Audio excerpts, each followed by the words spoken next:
What's going on, guys? B. Scott here with you, and on today's show, we got your waiver wire heading in to week number 16. It's the playoffs, and if you happen to get through last week's miserable week 15, then great. You're going to be looking for some waiver wire players heading into this week, so keep it locked and loaded right here at the first 4 downs.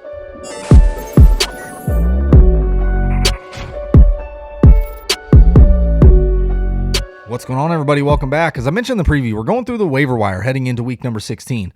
Like I mentioned, week 15 was pretty awful for fantasy football, for the NFL in general, not a lot of scoring. And on top of that, the COVID's just riddled the league right now. Lots of players in and out of the lineups. I typically have waivers done yesterday, but there were so many games left, I didn't want to just jump ahead. There were still 4 games on the slate. So today's Tuesday. We're going to be going through the waiver wire heading into week 16. Hopefully, you're looking at the playoffs, and the way I'm going to do the waiver wire this week is just focus on players that you got to win now. So I got guys that you're going to be picking up, not for long term, but for this week that I would be starting. So before we get to today's content, don't forget, like the video, subscribe, share, thumb bell, all that good stuff, and then comment. There's a player you want to hear about, because I'm not going to talk about a bunch of players.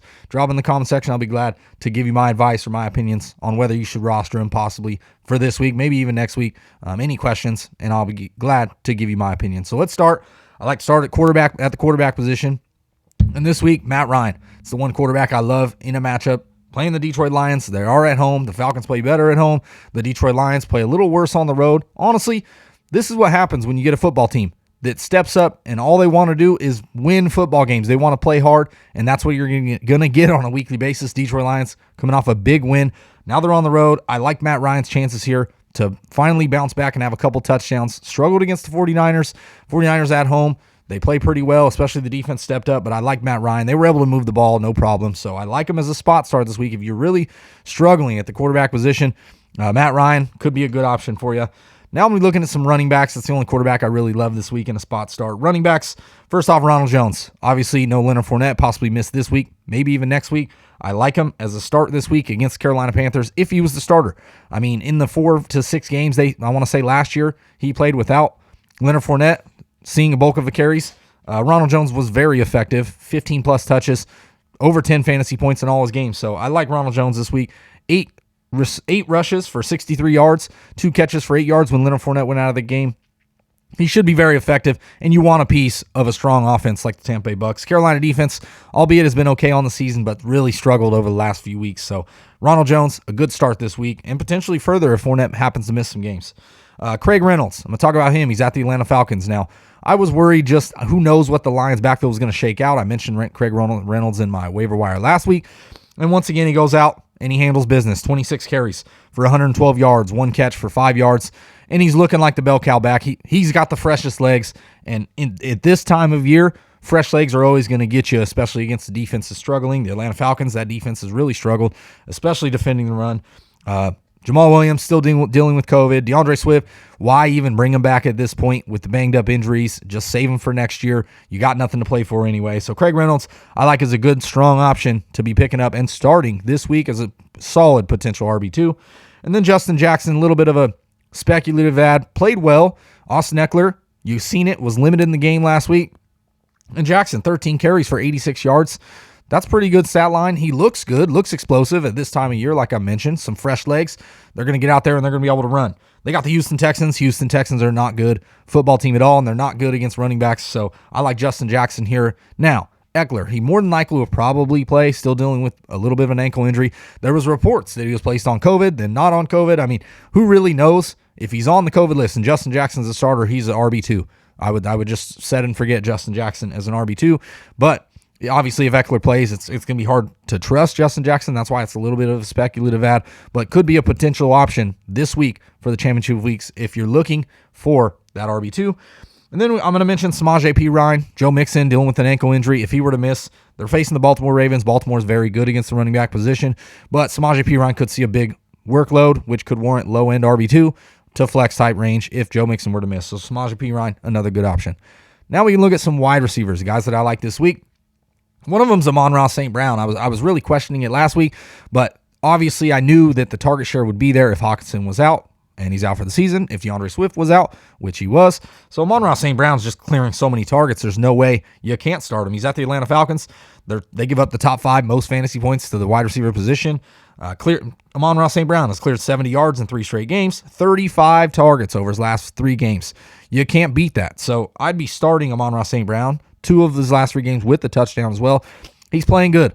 And the Detroit Lions are really trying to win football games. So Aman-Ra St. Brown, I would be starting him this week as a wide receiver 2-3 if it were me. So if he's available in your league, I would be picking him up in a potentially great matchup.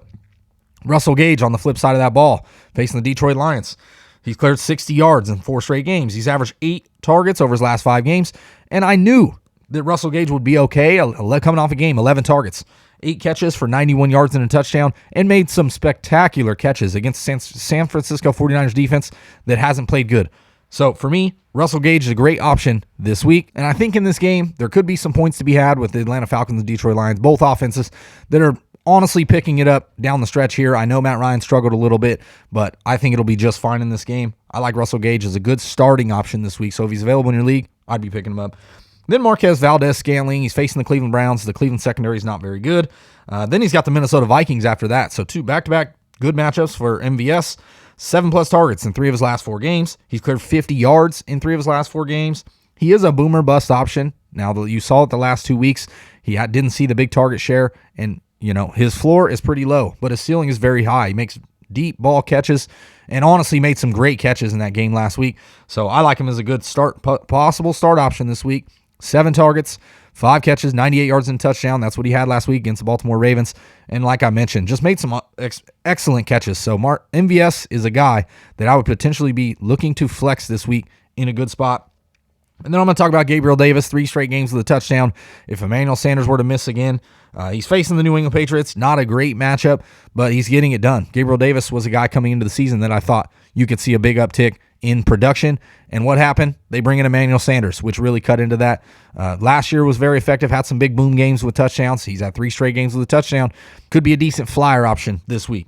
So after that, I don't love any tight ends this week. There was a lot of tight ends I loved on last week's matchups, but there was so much COVID questions, man. It just threw everything for a loop, especially at the tight end position. So this week, nothing I love. I'll have the tight end video out. I'll have guys, obviously potential streamers. If you're looking for that, it'll be on the tight end video, so listen in for that. And then a defense that I love, Philadelphia, if they're available in your league, facing the New York Giants. The Giants, man, they just stink all around. It's not looking pretty at all. They brought Jake Fromm in because Mike Glennon was playing so bad. So I don't like the New York Giants football team at all to score any points, in the Philadelphia defense tends to score some points, especially touchdowns. So Philadelphia defense is a good stream option this week. And then I like the Los Angeles Chargers once again at the Houston Texans, another good option. So that's it. That's my short, sweet waiver wire heading into week number 16. It's the playoffs. At this point, if you're looking for guys to save your team, it's not looking pretty, but there are some decent options, especially at the running back position. So if you have any questions at all, drop it in the comment section. I'll be glad to give you my advice, my opinions on any players that I mentioned or some that I didn't. And then while you're there, don't forget, like the video, subscribe, share, thumb bell for all your content all season long. We got a couple weeks left of the championships, and we're going to be talking about, obviously, playoff matchups and talking about the NFL as a whole leading into the Super Bowl. So for the first 4 downs, it's been B. Scott, and I'm out.